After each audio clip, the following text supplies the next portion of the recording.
densité de la chevelure, c'est la résultante de deux dimensions. D'une part, le nombre de cheveux visibles par centimètre carré, c'est ce qu'on appelle la densité des cheveux, et d'autre part, l'épaisseur des cheveux, c'est-à-dire le diamètre des cheveux.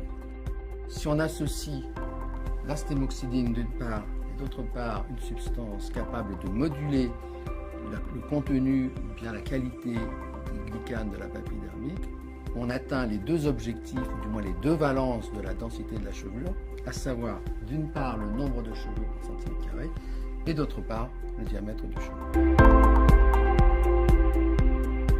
On commence à comprendre ce qui contrôle le diamètre, c'est-à-dire l'épaisseur du cheveu. Un des acteurs clés dans ce contrôle, c'est la papille dermique. La papille dermique, en fait, c'est une petite boule qui se trouve à la base du follicule pileux et qui, en fait, est le véritable cœur du follicule pileux et qui contrôle l'activité de ce follicule et la production de la fibre.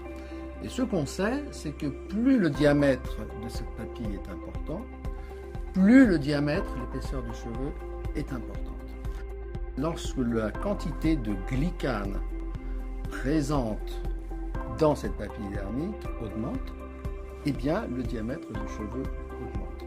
Donc à terme, ce composant que représentent les glycanes, ce composant de la papille dermique, prend une importance majeure dans le contrôle de l'épaisseur du cheveu.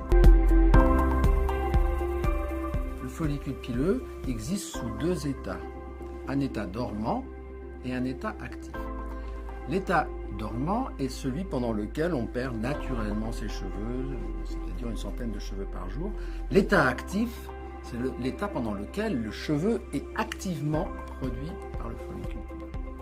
La stémoxydine, c'est une molécule qu'on a mis au point en fait pour raccourcir la durée de la phase de dormance durant laquelle le cheveu est absent puisqu'il est tombé.